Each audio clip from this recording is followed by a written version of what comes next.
Welcome, everybody. Today we're going to be talking about some other types of insurance that you might need in addition to crop insurance.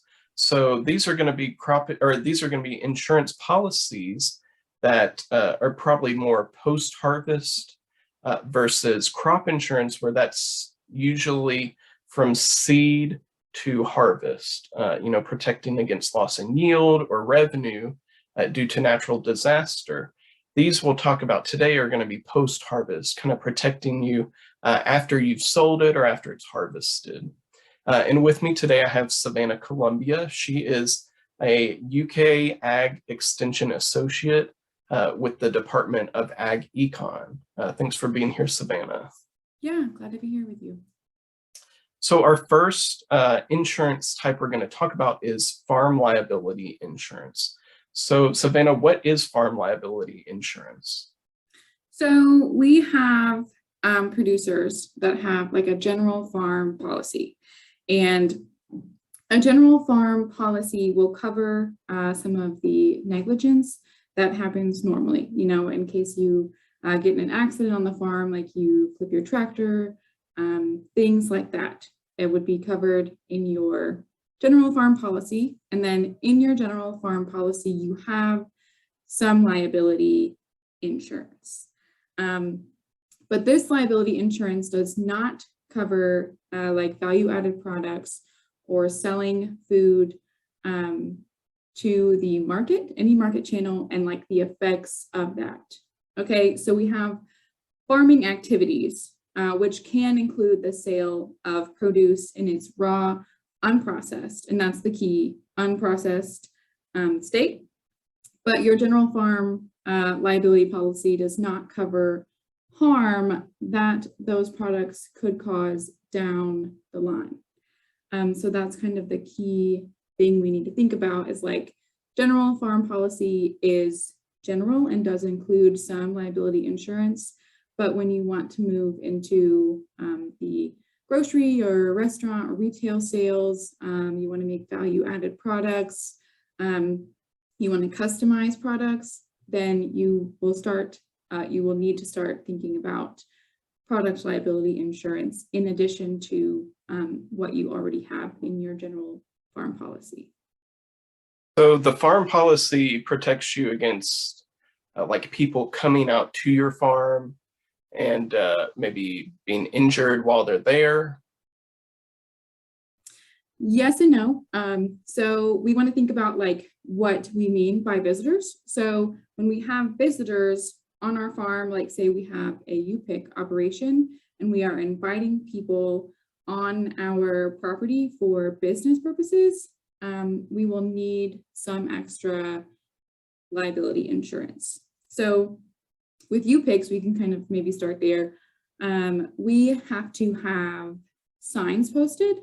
So there's a Kentucky regulatory statute, 247-809, that details an agritourism operation. So a U-pick, these can be orchards, the orchards with like the playgrounds for kids.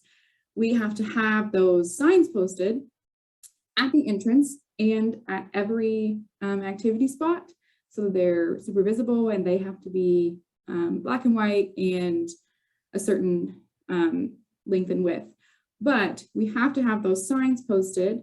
And then in addition, I usually advise growers to have a signed liability waiver. So the liability waiver will release, a participant's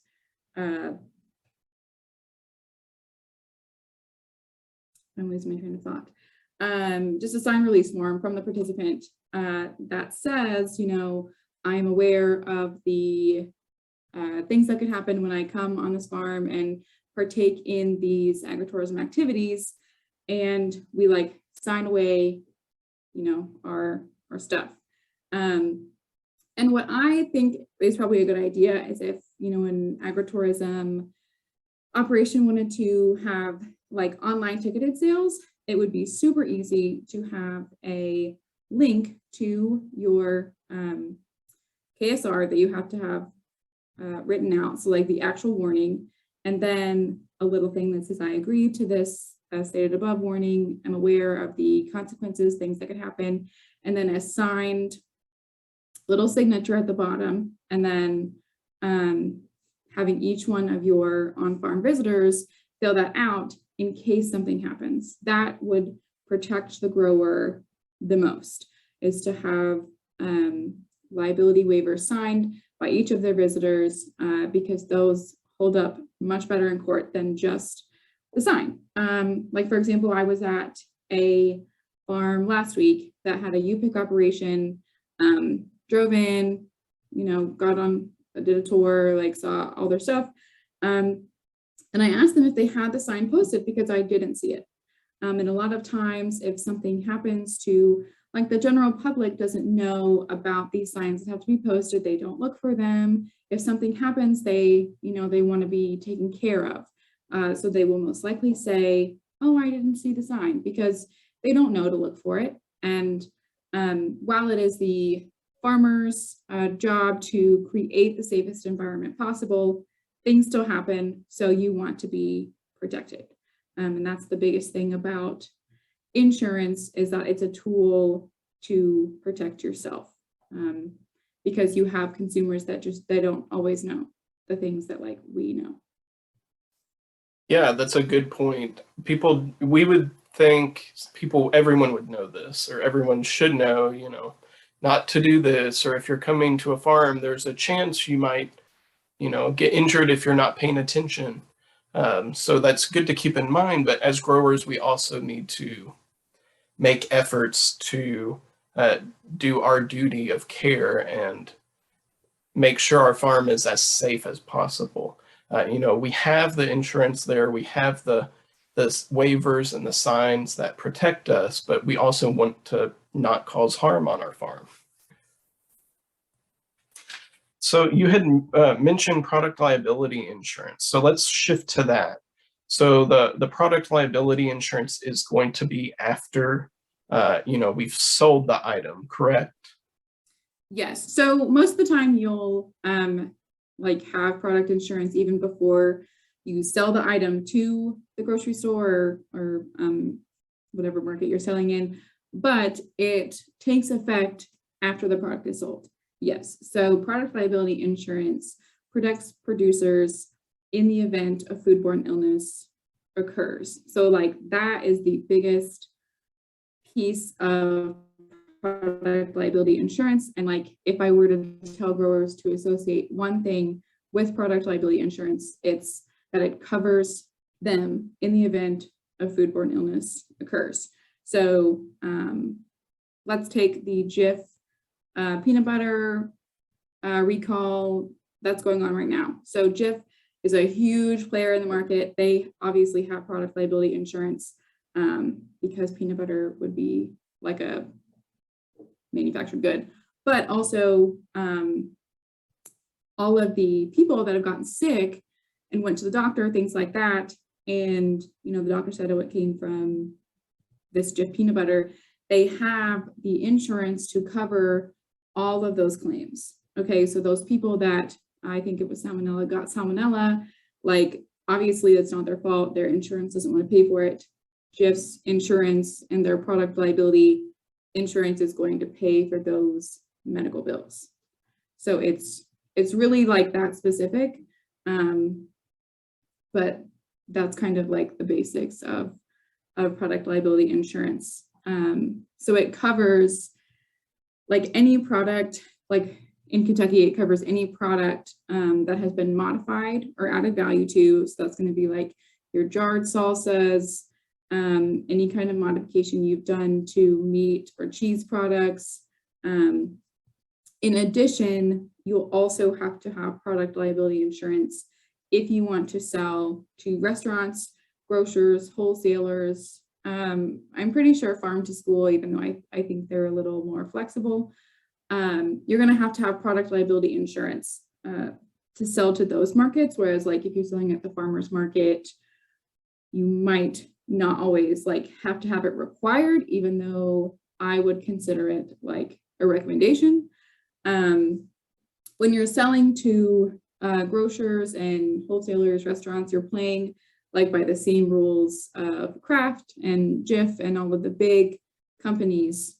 So you just need to be protected when your product goes down the line.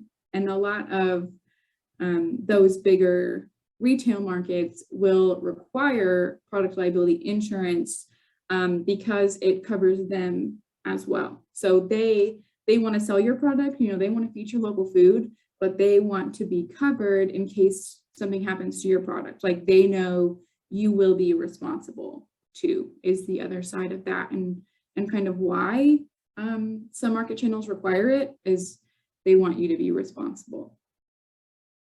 Yeah, so no matter what size market you're selling to, you might want to consider this because you never know. Depending on how widespread the contamination or the illness spreads, you could be looking at like thousands, $100,000 worth of medical bills. And so for your small insurance payments each year, you're kind of protecting yourself against that huge loss. Yeah. And so if you've got a product, it's at the grocery store, it's gone to a restaurant, and there was a foodborne illness associated with that, so this product liability insurance is going to cover the medical bills. But how do you go about, letting people know that there's been a recall or, actually recalling those products? Is there insurance that helps with that price? Yes. So there is product recall insurance, which is like an additional coverage option that you can get added to your plan. However, it only covers the direct cost of recalling a product. So an indirect cost would be like profit loss, from taking those items off the shelf. But the direct cost would include getting the product off the shelf, destroying it, and replacing it with new product, in the grocery store. Those would be some costs that it would help with, but it won't cover, profit loss. But still really important. I mean, Jif has to recall so many things of peanut butter, and they first of all definitely have product recall insurance because they're so big, but also they're using it now to take all of those jars that might be on the shelf off, and really trying to get the word out there that they have a recall and like what UPCs are on those. You can look whenever like big products are recalled, like that, or like in lettuce. I think onions, there was an onion recall like last year. It'll be like fairly common knowledge. You might have to like look it up, but it'll be pretty clear about like what the UPC is on a product, or if it's a produce item, like they have the little tags that say where they're made. So you'll want to look at that because that's how they will be identified. And they usually can track, because they have really good tracking systems now. They can track what stores they were sold in or what states they went to. So you can also narrow down that way as a consumer. Yeah, and as a small scale producer, that's why we kind of push having lot numbers or assigning lot numbers to maybe shipments or harvests. So, if one store contacts you and says, they've had some illness reported from this product, you can see where else you sold that lot of maybe jams or that lot of lettuce. So that's kind of sidestepping from this product recall insurance, but that would make this recall process easier. Yeah, traceability is super important. I mean, you don't want to take product off the shelf that isn't harmful, because that is profit loss. But farmers should be diligent in recording and tracking their product and have some good traceability measures in place to really help in case something were to happen. Sure. And to wrap this up, I kind of just want to talk about, how would you go about getting these insurance policies, and how do you know how much coverage you need, or, policies you actually need depending on your operation? Yeah, so the best thing would actually be to talk to your insurance agent. And I know a lot of people work with Kentucky Farm Bureau, and not all insurances, like my personal homeowner's insurance is not going to have insurance options for like farming. So you just have to do a little research and talk to some agents, whether it's, at Kentucky Farm Bureau or other providers in the state. Have them come out to your farm. Tell them everything you're thinking about doing. So they're very aware of, like, if you're selling to the grocery store, if you're just selling to the farmer's market, if you're doing CSA, if you're doing UPIC, make them fully aware of like all of the risks you could be inheriting, and just talk to them. I mean, they are there to like come out and visit with you and help you. One thing that's nice about like selling to grocery stores or restaurants, they kind of already have an idea of what amount of like product liability insurance, for example, that a producer might need. And they're very open to having conversations about that. The buyers of those market channels, want to be protected themselves. So they don't mind to be like, hey, this is what we usually require from our vendors. Is this attainable? And you can just take that number back to your insurance agent and talk about it. But a lot of people are really open to conversation. So that's helpful, but your insurance agent would be definitely the person to go to. They would have a bunch of knowledge and like could give you actual numbers, whereas I can just give you like tips and some guidance. No, that's great. It's good to know that you're not going to the same insurance agent you would for crop insurance. So crop insurance agents typically just do crop insurance, but for these, you're going to go to those types of insurance companies that do like homeowners insurance. So hopefully that helps some people, know maybe, I already have homeowners insurance from this company. Maybe I'll talk to them about, what they can do. And if they don't think they can help you, you may have to look at changing companies. But we hope this helps everybody kind of get a grasp on some other insurance you might need. So we've talked about crop insurance for a while now.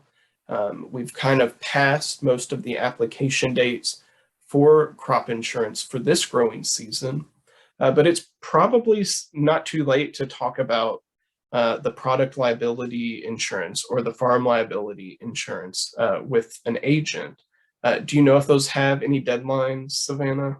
I don't think so. I think it's like a pretty rolling Yeah. basis. So no closing dates, no deadlines. So, if you decide that this is something you want to think about, now's the time. Anytime is the time to talk with your insurance agent. And I want to thank Savannah again for being here with us. This was great. If anybody has any questions about any of these insurance policies we talked about, you can email me. I'll put it in the description for this video, or they can try to find you, Savannah. How would they reach you as well? Yeah. Email? Email is the easiest way to contact me, just savannah.columbia@uky.edu. Perfect. And I'll put that in the description as well. And I'll try to link a few other, I think you've got a publication on the product liability insurance Yes. through UK. Yes, it's on the Center for Crop Diversification's webpage. I can send you the link Sure. to add that. And I'm in the works of kind of writing something about this type of stuff too, something that is a little wider than just the product liability insurance. Sure. So we'll be sure to share that with everybody once Savannah is done with that one, but I'll link the other one as well now. So thank you for watching. Stay tuned next time. We'll be talking some more about crop insurance. Thanks everybody, and thanks Savannah. Thanks.